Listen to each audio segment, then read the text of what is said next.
മിഷനെ അറിയാൻ, മിഷനെ സ്നേഹിക്കാൻ, മിഷണറി ആവാൻ. സീറോ മലബാർ സഭയുടെ പ്രേക്ഷിത മുന്നണിയായ സെന്റ് തോമസ് മിഷണറി സൊസൈറ്റിയുടെ സുവർണ ജൂബിലി സമ്മാനം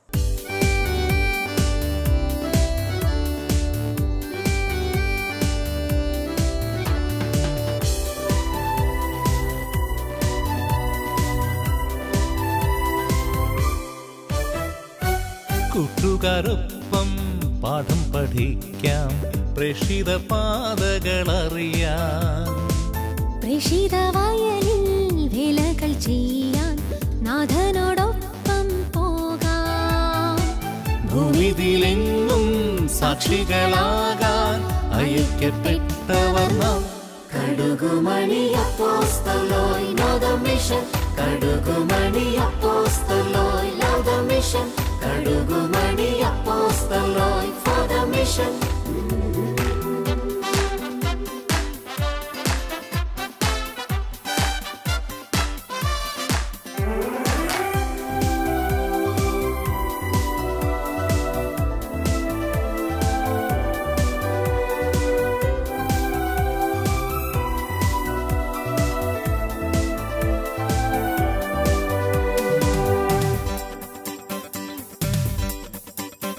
യേശുനാഥൻ താതനയച്ചൊര പ്രേക്ഷിതൻ, അമ്മ മേരി സഹകാരിണി പ്രേക്ഷിത, അപ്പസ്തോലന്മാർ യേശു അയച്ചതാം പ്രേക്ഷിത, പ്രാണനേകിയ ആദ്യ ധീര രക്തസാക്ഷികൾ.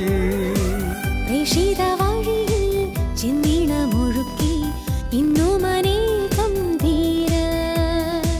പ്രേക്ഷിതർക്കായി അഞ്ജലി കൂപ്പാം എന്നെന്നും തിരുസവിധി. കടുകുമണി അപ്പോസ്തലോയ് ലവ് ദ മിഷൻ, കടുകുമണി അപ്പോസ്തലോയ് ലവ് ദ മിഷൻ, കടുകുമണി അപ്പോസ്തലോയ് ഫോർ ദ മിഷൻ.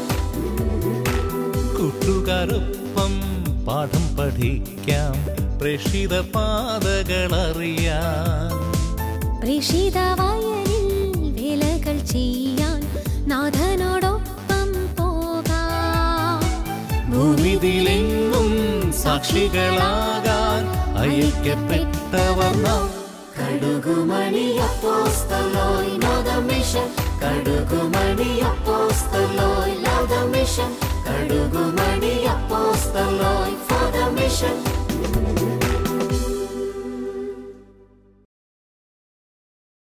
മിഷനെ അറിയാൻ, മിഷനെ സ്നേഹിക്കാൻ, മിഷണറി ആവാൻ.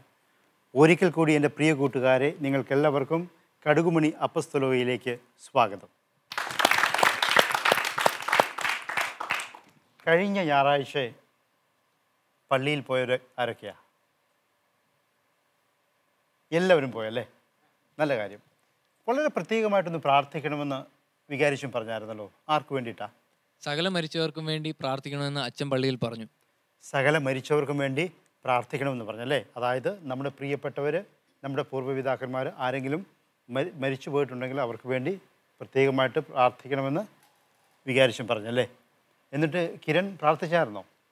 ആർക്ക് വേണ്ടിയാണ് പ്രാർത്ഥിച്ചേ? ഞാൻ എൻ്റെ വല്യപ്പച്ചനും വല്യമ്മച്ചിക്കും വേണ്ടി പ്രാർത്ഥിച്ചു. വല്യപ്പച്ചനും വല്യമ്മച്ചിക്ക് വേണ്ടി പ്രാർത്ഥിച്ചല്ലേ? ജോസോ? എൻ്റെ വല്യപ്പച്ചന് വേണ്ടി ഞാൻ പ്രാർത്ഥിച്ചു. വല്യപ്പച്ചന് ഒത്തിരി ഇഷ്ടമായിരുന്നു?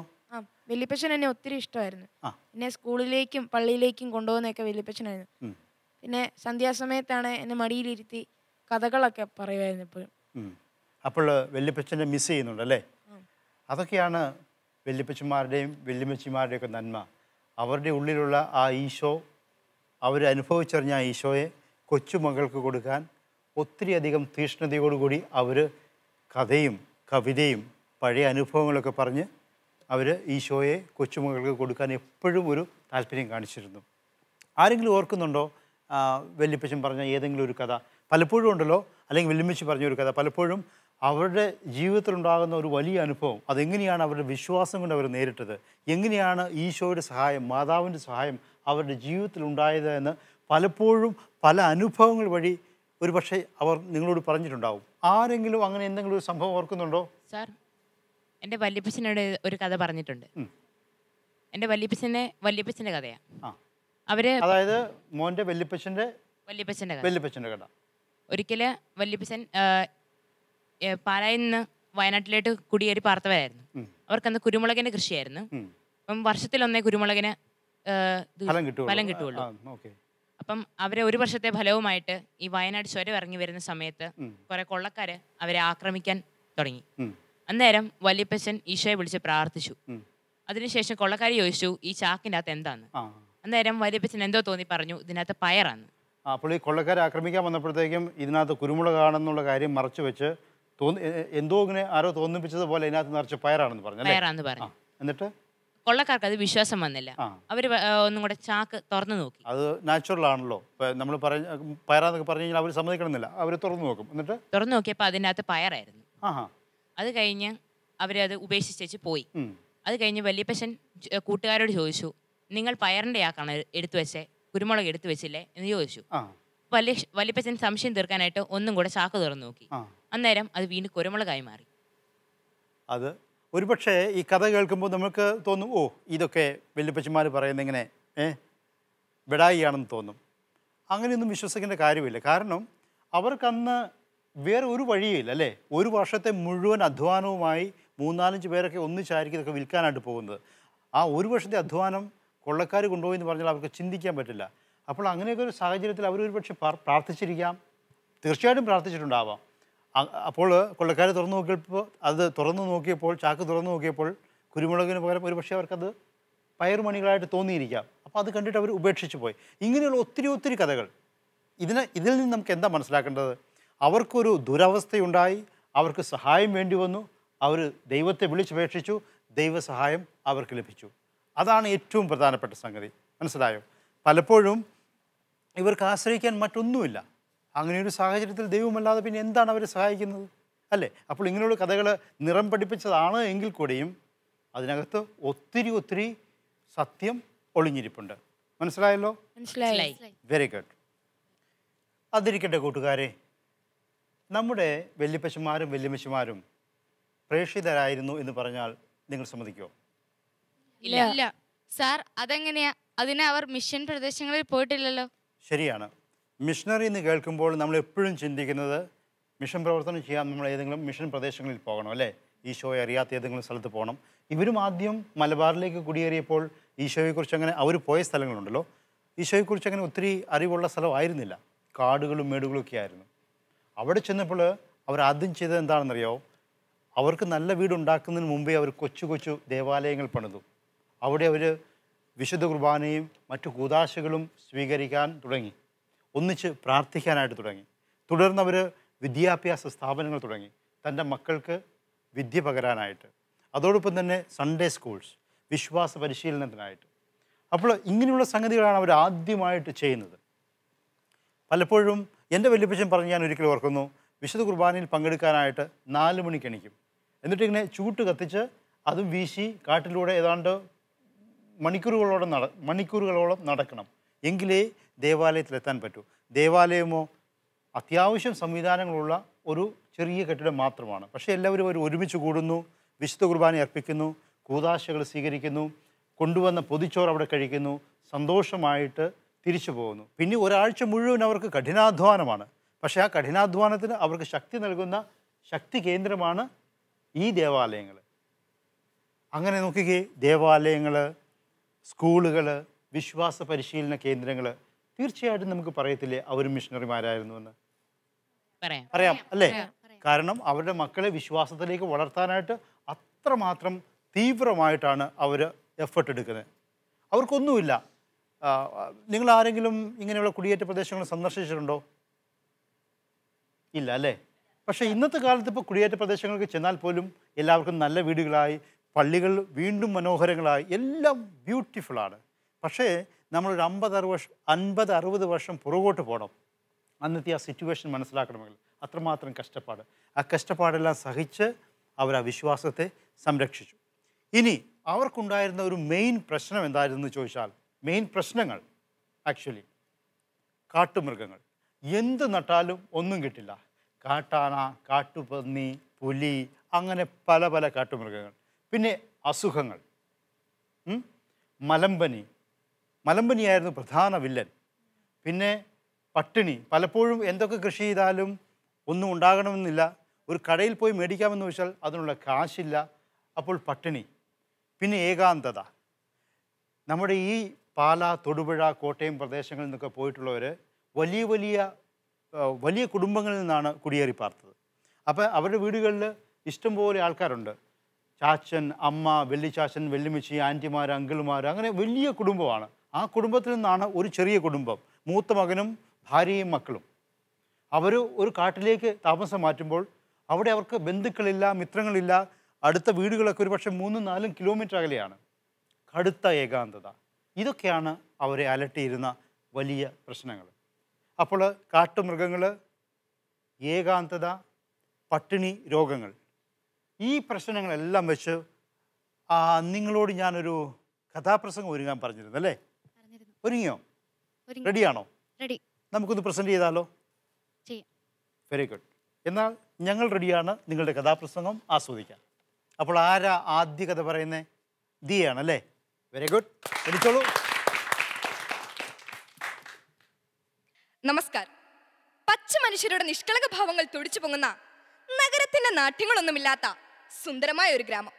പകൽ അന്തിയോളം മണ്ണിൽ അധ്വാനിച്ച് കഴിയുന്ന ഒരു പാവപ്പെട്ട കുടുംബം. അവിടുത്തെ കഥാനായകനാണ് സക്രിയ. പച്ചിലച്ചാർത്തിലെ പച്ചമരക്കിളി പാട്ടൊന്നു പാടുവാൻ പോരുമോ നീ? എങ്ങനെ? പച്ചിലച്ചാർത്തിലെ പച്ചമരക്കിളി പാട്ടൊന്നു പാടുവാൻ പോരുമോ നീ? ഇപ്പോൾ അവിടെ നിന്ന് സ്ഥലം മാറുവാൻ ഒരു തയ്യാറെടുപ്പിലാണ് അയാൾ. എന്തിനാണെന്നല്ലേ? അതിന്റെ കാര്യം അറിയാനായി നമുക്ക് അദ്ദേഹത്തിന്റെ ജീവിതത്തിലെ താളുകൾ മറിക്കാം. പട്ടിണിയും പരിവേഷവും കുടുംബത്തിൽ നിലനിന്നപ്പോൾ ഉള്ള ഭൂമിയിലെ വരുമാനത്തിൽ നിന്ന് വളരെ തുച്ഛമായി മാത്രം സമ്പാദിക്കുവാനേ അദ്ദേഹത്തിന് കഴിഞ്ഞുള്ളൂ. ഇപ്പോൾ അവർ അങ്ങ് ദൂരെ ഹൈറേഞ്ചിലേക്ക് പുതിയ സ്ഥലം തേടി പോവുകയാണ്. തൊടിയിലെ കുയിലിന്റെ പാട്ടും അണ്ണാറക്കണ്ണന്റെ കുസൃതിയും എല്ലാം മറന്ന് അവർ യാത്ര തുടങ്ങി. യാമങ്ങൾ കൂടുന്തോറും യാത്രയുടെ കാഠിന്യവും ഏറി വന്നു. ദാ ഇപ്പോൾ അവൾ നിൽക്കുന്നത് ജീവികളുടെ സങ്കേതമായ ഒരു കൊടും കാട്ടിലാണ്. അതാ അങ്ങ് ദൂരെ കാടിളക്കി വരുന്ന ആനക്കൂട്ടങ്ങൾ, ഇഴച്ചിന്തകൾ നൃത്തം ചെയ്യുന്ന മണ്ണ്, ദാ കഴുകന്റെ കണ്ണുമായി നിൽക്കുന്ന സർപ്പങ്ങൾ. ഒരു നിമിഷം ജീവിതത്തെ പകച്ചു നോക്കി ആ 4 മിഴികൾ. പാമ്പുകൾ, തേഴുകൾ, ദുഷ്ടമൃഗങ്ങൾ, ഗീവർഗീസേ കാത്തിടണേ നിൻതനയരെ ഈ കഷ്ടതയിൽ നീ കൈവിടിയരുതേ പുണ്യാള, നീ കൈവിടിയരുതേ പുണ്യാള. അയാൾ തന്റെ കണ്ണുകൾ പതിയെ തുറന്നു. അതാ അവിടെ പുഴയുടെ കളകളാരവം. സൂര്യകിരണം പോലെ മനോഹരമായ പ്രകാശം ചുറ്റുമെങ്ങും നിറഞ്ഞു. അത് സക്രിയയുടെ ജീവിതത്തിൽ ഉടനീളം ഉണ്ടായിരുന്നു. നന്ദി, നമസ്കാരം. പ്രിയ കൂട്ടുകാരെ, ഇത്രയും മനോഹരമായി ഈ കഥ അവതരിപ്പിച്ച് നമ്മുടെ ദിയയ്ക്ക് ഒരു നല്ല കൈയടി നമുക്ക് കൊടുക്കാം. വെരി ഗുഡ്, വളരെ നന്നായിരിക്കുന്നു. മൃഗങ്ങൾ കുടിയേറ്റക്കാർക്ക് ഇപ്പോഴും ഒരു വലിയ പ്രശ്നമായിരുന്നു. അവരെപ്പോഴും വിളിച്ച് പ്രാർത്ഥിച്ചത് ഗീവർഗീസ് പുണ്യാളനെയാണ്. അതുകൊണ്ട് തന്നെയാണ് മലബാർ ഭാഗത്തേക്ക് പോയി കഴിഞ്ഞാൽ എവിടെ ചെന്നാലും നമുക്ക് ഗീവർഗീസ് പുണ്യാളൻ്റെ പേരിലുള്ള ഒത്തിരി ദേവാലയങ്ങൾ കാണാം. അപ്പോൾ അവർ ഇവിടെ നിന്ന് അങ്ങോട്ട് കുടിയേറി പാർത്തപ്പോൾ അവരുടെ കൂടെ ആ വിശ്വാസത്തെ കൂടെ കൊണ്ടുപോവുകയാണ് അല്ലേ? അവിടെ അവരൊരു പ്രതികൂല സാഹചര്യം കണ്ടപ്പോൾ അവർ പുണ്യാളനെ വിളിച്ച് പ്രാർത്ഥിക്കുക, പുണ്യാളെ രക്ഷിക്കണേ, നിൻ്റെ സഹായമില്ലാതെ, നിൻ്റെ മാധ്യസ്ഥമില്ലാതെ ഞങ്ങൾക്ക് ഈ കാട്ടിലും മേട്ടിലും ഒന്നും ചെയ്യാൻ സാധിക്കില്ല എന്ന്. ഇനി അടുത്ത കഥ ആരാ പറയുന്നത്? ആൽഫിയാണല്ലേ? ആൽഫിയുടെ കഥ കേൾക്കാം.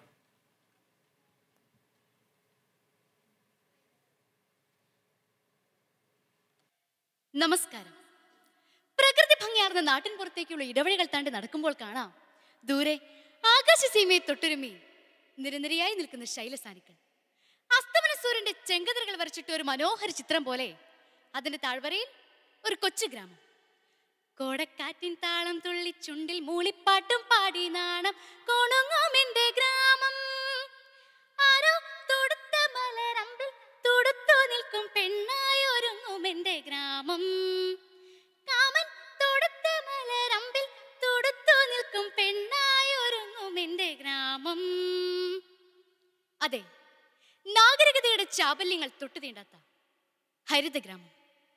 അവിടെയാണ്, ആ ഗ്രാമത്തിന്റെ ഹൃദയഭാഗത്താണ് സമാധാനപരമായി കഴിഞ്ഞു പോകുന്ന ഔസേപ്പച്ചൻ ചേട്ടനും ത്രേസ്യാമ്മ ചേച്ചിയും 2 പെൺകുഞ്ഞുങ്ങളും അടങ്ങിയ കുടുംബം താമസിക്കുന്നത്. അങ്ങനെ ഇരിക്കുമ്പോൾ അവരുടെ കുടുംബത്തിൽ സാമ്പത്തികമായ പ്രശ്നങ്ങൾ ഏറി വന്നു. ഈ അവസരത്തിൽ വീടും സ്ഥലവും വിൽക്കാതെ വേറെ വഴിയില്ല എന്ന് മനസ്സിലാക്കിയവർ അവയെല്ലാം ഉപേക്ഷിച്ച് മലബാറിലേക്ക് കുടിയേറി. അവിടെയും അവർക്ക് കിട്ടിയത് പട്ടിണിയും ദാരിദ്ര്യവും മാത്രമായിരുന്നു. അതുകൊണ്ടും അവസാനിച്ചില്ല. പലവിധ രോഗങ്ങളാൽ അവർ പീഡിതരായി. ജീവിതം തന്നെ വേണ്ട എന്ന് വെച്ച് തീരുമാനിച്ച അവർ ഒരു നിമിഷം സെബസ്ത്യാനോസിനെ ഓർത്തു. അമ്പുകളേറ്റുമുറിഞ്ഞവനെ സെബസ്ത്യാനോസേ പുണ്യാള, പഞ്ഞം പടൈ വസന്തയിൽ നീ മോചനമേകി നയിക്കണമേ, വ്യാധികൾ സുഖമാക്കിയിടണമേ, നീ വ്യാധികൾ സുഖമാക്കിയിടണമേ. എന്താണ് ഉണ്ടായതെന്നല്ലേ? അവരുടെ വിശ്വാസം അവരെ രക്ഷിച്ചു. സെബസ്ത്യാനോസിനോട് മാധ്യസ്ഥ്യം യാചിച്ച അവർക്ക് മുമ്പിൽ ജീവിതത്തിന് പുതിയൊരു അധ്യായം തന്നെ തുറക്കപ്പെട്ടു. കൂട്ടുകാരെ, ഇതുപോലെ നമുക്കും ദൈവത്തിലുള്ള വിശ്വാസം ദൃഢമാക്കിക്കൊണ്ട് ദൈവാനുഭവത്തിലേക്ക് വളരാം. നന്ദി, നമസ്കാരം. ഇത്രയും മനോഹരമായി ഈ കഥ പറഞ്ഞ ആൽഫിക്ക് ഒരു നല്ല കൈയടി നമുക്ക് കൊടുക്കാം അല്ലേ? ആൽഫി ഏത് വിശുദ്ധനെ കുറിച്ചാണ് പറഞ്ഞേ? സെബസ്ത്യാനോസ്. കുടിയേറ്റ മേഖലയിൽ ചെന്നാലും നമുക്ക് കാണാം ഒത്തിരി പള്ളികൾ സെബസ്ത്യാനോസ് പുണ്യാളൻ്റെ നാമത്തിൽ.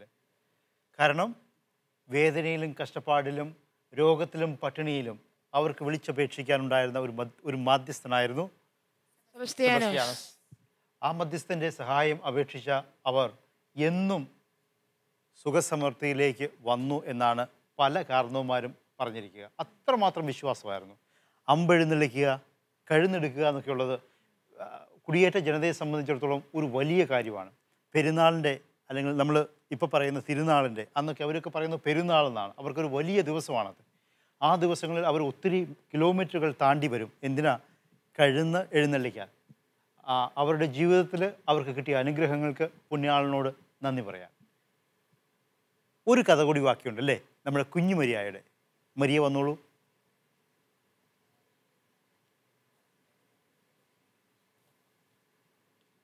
നാഗരികതയുടെ ചാബല്യങ്ങൾ നിറഞ്ഞു തുളുമ്പുന്ന ഒരു കൊച്ചു നഗരം പാല. അവിടെ സ്നേഹവും വാത്സല്യവും സുഖവും സന്തോഷവും നിറഞ്ഞു തുളുമ്പുന്ന ഒരു കൂട്ടുകുടുംബം. ആ കുടുംബത്തിലെ മൂത്ത മകനും മരുമകളുമായിരുന്നു പീറ്റർ ചേട്ടനും റോസ ചേച്ചിയും. അവരുടെ ജീവിതം ദൈവസ്നേഹത്തിൽ അടിയുറച്ചതായിരുന്നു. കൂടാതെ അവർ നല്ല അധ്വാനശീലികളുമായിരുന്നു കേട്ടോ. അങ്ങനെ ഇരിക്കെ അധ്വാനിക്കാൻ ആവശ്യത്തിന് ഭൂമിയില്ലാതെ ഭൂമി തേടി അവർ മലബാർ എന്ന മലനാട്ടിലേക്ക് യാത്ര ആരംഭിച്ചു. യാത്രയിൽ അവർ വളരെയേറെ ബുദ്ധിമുട്ടുകൾ നേരിട്ടുവെങ്കിലും അവയെല്ലാം തരണം ചെയ്ത് അവർ ലക്ഷ്യസ്ഥാനത്തെത്തി. അതിസുന്ദരമായ ഒരു കൊച്ചു ഗ്രാമം, നാഗരികതയുടെ ചാബല്യങ്ങൾ തൊട്ടു തീണ്ടാത്ത ഹരിത ഗ്രാമം. ആ കാഴ്ചകൾ അവരെ വളരെയധികം വിസ്മയിപ്പിച്ചു. പക്ഷേ അവർക്ക് തങ്ങളുടെ ജീവിതത്തിൽ ഒരു ഏകാന്തത അനുഭവപ്പെട്ടു.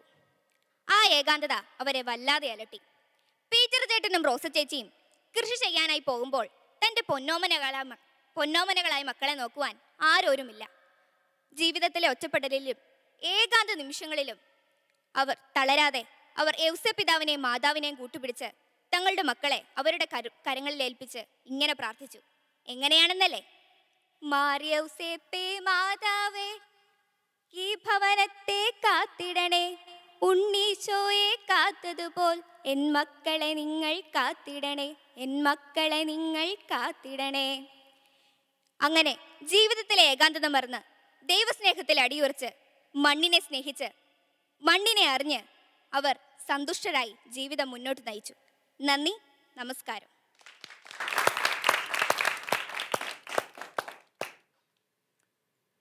ഇത്രയും മനോഹരമായിട്ട് ഈ കഥ അവതരിപ്പിച്ച കൊച്ചുമരിയയ്ക്കും ഞങ്ങളുടെ എല്ലാവരുടെയും ഒരു വലിയ കൈയടി.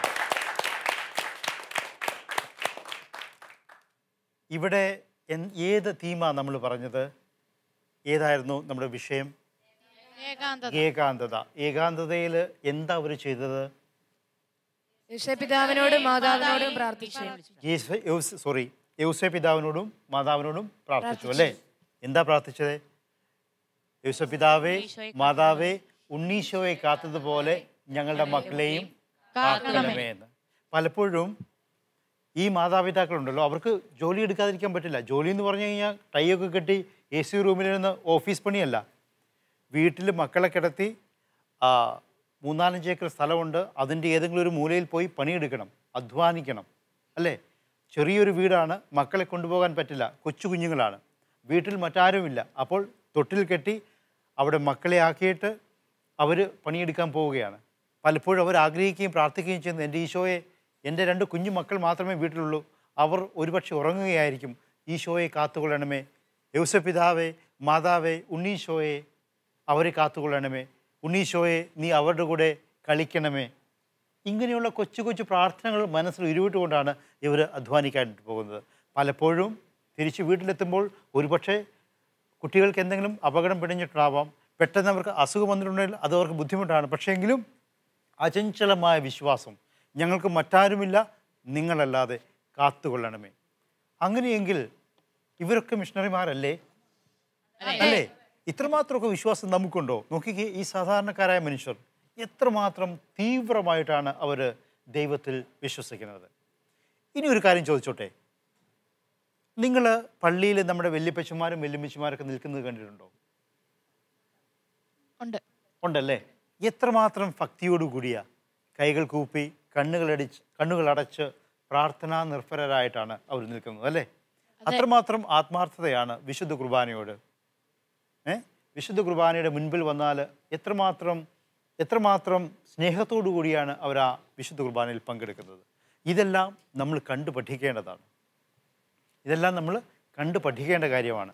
പലപ്പോഴും നമ്മളൊക്കെ ചിന്തിക്കുന്നത് എന്താ, വല്യപ്പച്ചനും വല്യമ്മച്ചിയും അവർക്ക് ഇൻ്റർനെറ്റ് നോക്കാനും അറിയത്തില്ല, അവർക്ക് വാട്സപ്പും ഇല്ല, അവർക്ക് ഫേസ്ബുക്കും ഇല്ല, അവർക്ക് കമ്പ്യൂട്ടറും അറിയത്തില്ല, അവർക്ക് ഈ ടച്ച് സ്ക്രീൻ ഉപയോഗിക്കാനും അറിയത്തില്ല, ഇവരൊക്കെ പഴയ ആൾക്കാരല്ലേ എന്നൊരു ചിന്തയാണ് പലപ്പോഴും നമ്മുടെയൊക്കെ ഉള്ളിലുള്ളത്. പക്ഷേ ഇവരൊക്കെ ചെയ്ത അധ്വാനത്തിൻ്റെ ഫലമാണ് നമ്മളിന്ന് അനുഭവിക്കുന്നത്. ഇവരൊക്കെ തന്ന വിശ്വാസത്തിൻ്റെ തീഷ്ണതയാണ് നമ്മുടെയൊക്കെ ഉള്ളിലുള്ളത്. മനസ്സിലാകുന്നുണ്ടോ? ഇന്ന് നമ്മുടെ കേരളത്തിൽ ഇത്രമാത്രം ദൈവവിളികൾ ഉണ്ടായെങ്കിൽ അതിൻ്റെ കാരണം എന്താ? ദൈവവിളി ഇങ്ങനെ ആകാശത്തു നിന്ന് പൊട്ടിമുളയ്ക്കുന്നതല്ല, അല്ലേ? അത് കുടുംബത്തിൽ നിന്ന് കിട്ടുന്നതാണ്. നല്ല മക്കൾ അവരുടെ മാതാപിതാക്കന്മാരുടെയും അതുപോലെ തന്നെ വല്യപ്പച്ചന്മാരുടെയും വല്യമ്മച്ചിമാരുടെയൊക്കെ നല്ല വിശ്വാസം കണ്ട് അത് ജീവിതത്തിൽ ആർജിച്ച് അങ്ങനെയാണത് വളർന്ന് വലുതായി വരുന്നത്. ഇന്ന് നമ്മുടെ കേരളത്തിൽ ഇത്രമാത്രം ദൈവവിളികളുണ്ടെങ്കിൽ അതിനെല്ലാം നാം കടപ്പെട്ടിരിക്കുന്നത് ഈ നമ്മുടെ വല്യപ്പച്ചന്മാരോടും വല്യമ്മച്ചിമാരോടുമാണ്. ഒരു കാര്യം കൂടി ചോദിക്കട്ടെ, ഇതോടുകൂടി നമ്മൾ ഇന്നത്തെ ക്ലാസ് അവസാനിപ്പിക്കുകയാണ്. ഒരു പക്ഷേ നിങ്ങളുടെയൊക്കെ വല്യപ്പച്ചന്മാരും വല്യമ്മച്ചിമാരും നിങ്ങൾ ഏതെങ്കിലുമൊക്കെ ഒരു നല്ല നമ്മുടെ പാരമ്പര്യത്തിനൊത്തുള്ള ഏതെങ്കിലും ഒരു എന്താ പറയുന്നത് ഒരു കളി പഠിപ്പിച്ചിട്ടുണ്ടാവും. ഒരു പക്ഷേ മാർഗം കളിയാവാം, റംബാംപാട്ടാവാം, പരിചമുട്ട് കളിയാവാം. നിങ്ങൾക്ക് എന്തറിയാം? മാർഗം കളി അറിയാവോ? നന്നായിട്ട് അറിയാം. മോള് പാടും. ആരാ മാർഗം കളിക്കുന്നേ? നിങ്ങൾ രണ്ടുപേരും വന്നോളൂ, നമുക്ക് നന്നായിട്ടൊന്ന് കൂടി ആസ്വദിക്കണം കേട്ടോ. ഈ മാർഗം കളിയിൽ നമ്മുടെ വല്യപ്പച്ചന്മാരും വല്യമ്മച്ചിമാരും നമുക്ക് ട്രഡീഷണലായി പാരമ്പര്യമായി നമുക്ക് പകർന്നു തന്ന ഒരു വിശ്വാസം പ്രഘോഷിക്കുന്ന ഒരു കലയാണ്. ഈ കലയെ നമുക്ക് നന്നായിട്ടൊന്ന് കണ്ട് ആസ്വദിക്കാം, അല്ലേ? തുടങ്ങിക്കോളൂ.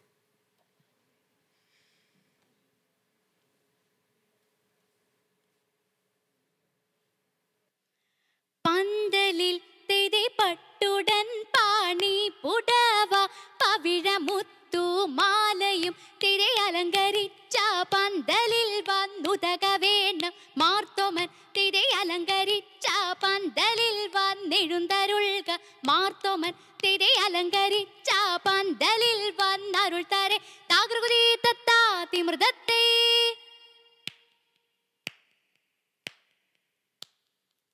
എന്നിവയെല്ലാം കണ്ണുനിരാലെ തോമയുണർത്തിച്ച നേരം തെരെ എങ്ങും വിളങ്ങുന്ന നായൻ മിശിഹ പെർത്തരുൾ ചെയ്യുവാൻ തുടങ്ങി. തെരെ നീയൊരുവൻ താനെന്നൊരു ചിന്ത ഉള്ളിൽ നിന്ന കഴൽ വേണ്ട. തെരെ നിന്നോട് കൂടെ ഞാനുണ്ട് കൂട്ട്, നീ പോകും നാടതിലെല്ലാം. തെരെ മനുഷ്യരെല്ലാം ഹിന്ദുവിലെന്ന് പാരിൽ നിന്ന കഴൽ വേണ്ട. തെരെ മനുഷ്യരെല്ലാ ജാതികളും പിന്നെ മത്സ്യയും ജന്തുക്കളല്ലോ. തെരെ എന്നതിനാൽ ഇപ്പൊ ഞാൻ ഇന്നു നിന്നെയും വിറ്റു വിറ്റു വില വാങ്ങി എന്നാൽ തെയ്തേ ഏഴുമൊഴികളും ഏഴും തികപ്പനായി ചിട്ടുകൊടുക്കുന്നു വേറെ തെയ്തേ ത്രിലോകനാഥൻ കാശെടുത്താൻ പാൽ തോമയുടെ പക്കൽ കൊടുത്തു തെയ്തേ തൃപ്തി വരും പോലൻ പലരുൾ ചെയ്തു യാത്ര വിധിച്ചഴകാലേ തെയ്തേ ഇറനൊഴിഞ്ഞുടൻ കൊണ്ടുവരുവോ എന്നുര ചെയ്തതു കറുകുത്തേയ തിന്തക തിന്തത്തേ.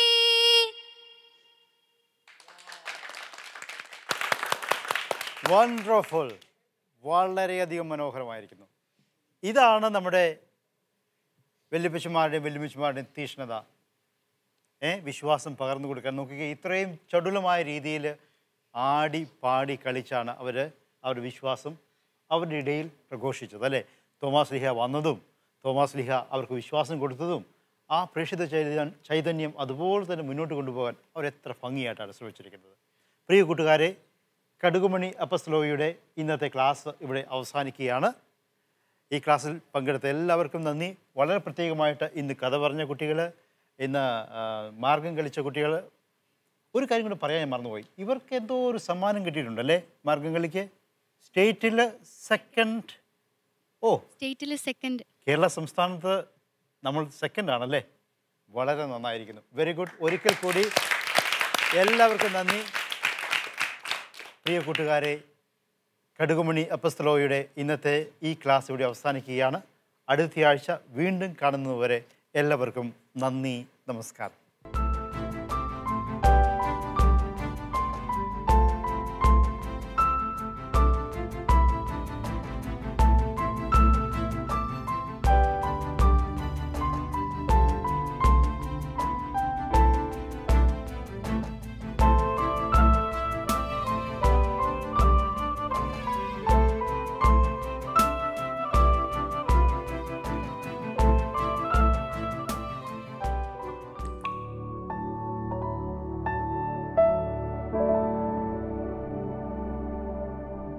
Thank you.